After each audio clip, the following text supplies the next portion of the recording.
if you do what it is that you're called upon to do, which is to lift your eyes up above the mundane, daily, selfish, impulsive issues that might beset you, and attempt to enter into a contractual relationship with that which you might hold in the highest regard, whatever that might be, to aim high and to make that important above all else in your life, that fortifies you against the vicissitudes of existence like nothing else can. And I truly believe that that's the most practical advice that you could possibly receive.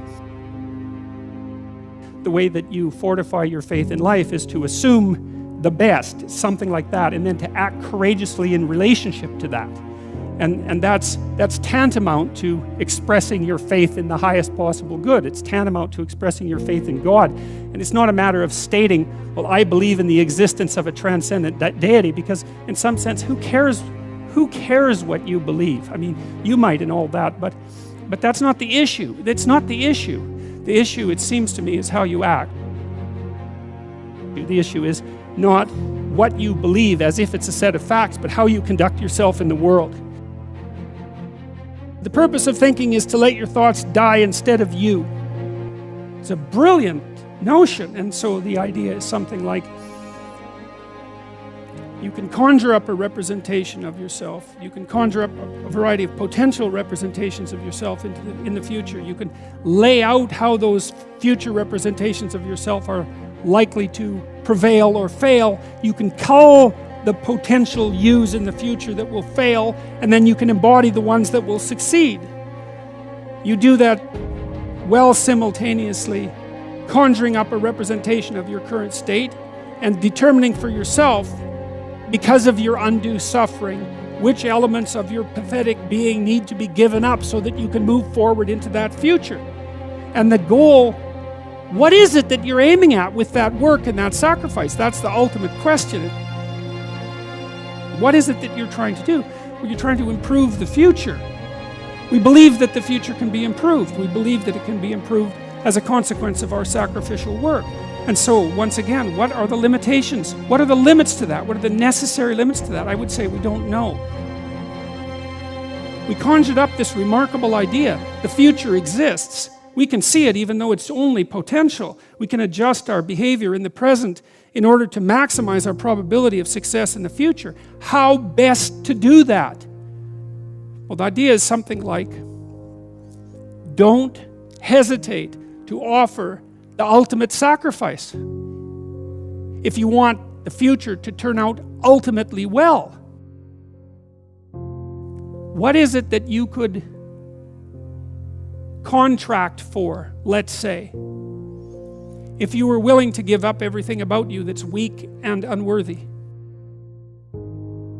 The proper sacrificial attitude produces a psychological state and then a social state that's a manifestation of that attitude that decreases the probability that the world will careen into hell and increases the probability that people will live high quality, meaningful, private lives in a society that's balanced and capable of supporting that. And none of that seems to me to be questionable, really. I also don't think it's anything that people don't actually know. You know, people have told me many times that when they listen to me talk, they're hearing things that they already knew but didn't know how to say. It's something like that. And this is one of those things that I think is exactly like that. I mean, I think it's at the very core of our moral knowledge, which is our behavioral knowledge and our perceptual knowledge. I mean, let's get this straight. Moral knowledge is no trivial matter. It's knowledge about how it is that you orient yourself in the world. There's no more profoundly necessary form of knowledge. Well, it's predicated on something that's exactly like this. We know that we have to make sacrifices. We know that we have to aim at what's good. So then why isn't that we don't aim at what's best and make the sacrifices that are necessary in order to bring that into play? I think it seems to me that in some sense that's self-evident. The question is why we don't do it, but there's answers to that too. Life is hard and it hurts people.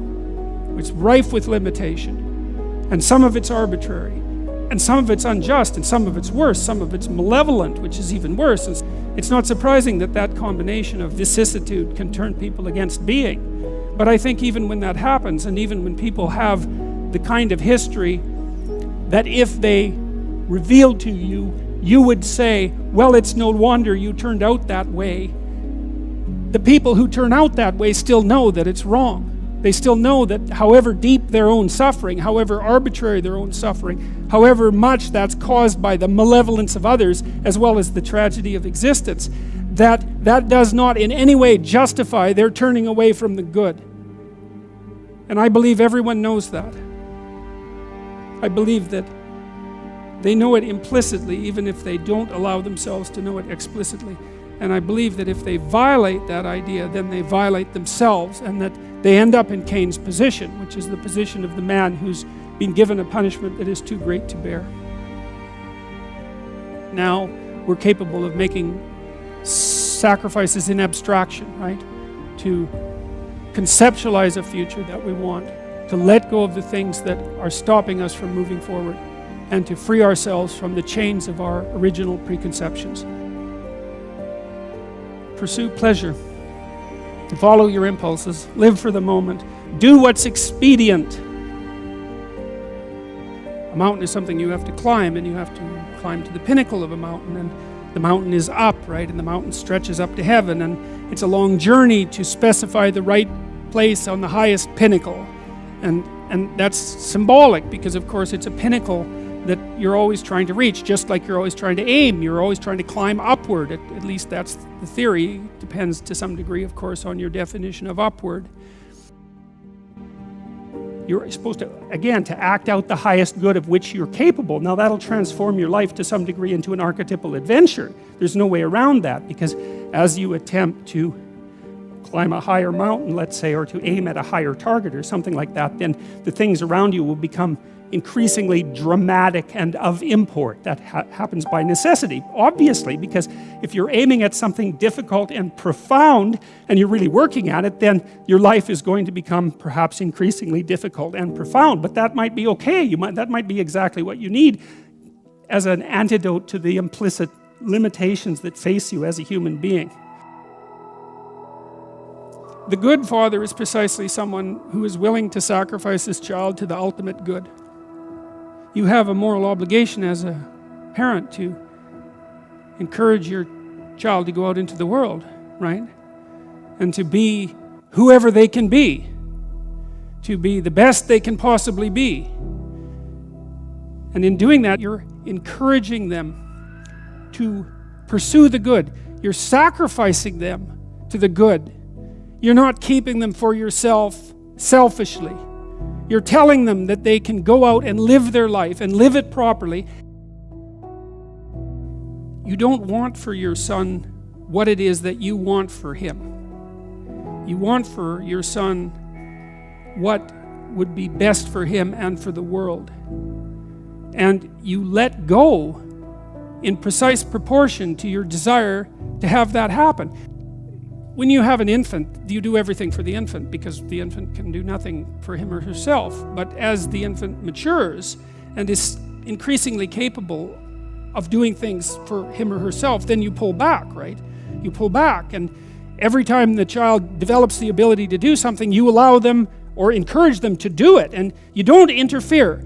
So if your child is struggling getting dressed, well, obviously there's some times that you help them, but mostly you let them learn so that they can know how to do it in the future. That's better for you, and it's certainly better for them.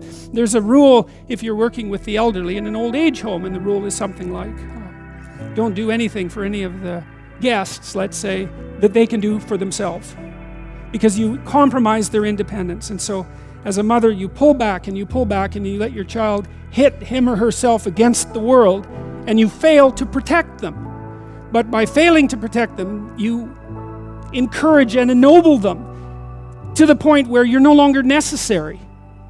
Now, they may still want to see you, and it would be wonderful if that was the case, but the point is that you're supposed to remove yourself from the equation by encouraging your child to be the best possible person that person can be.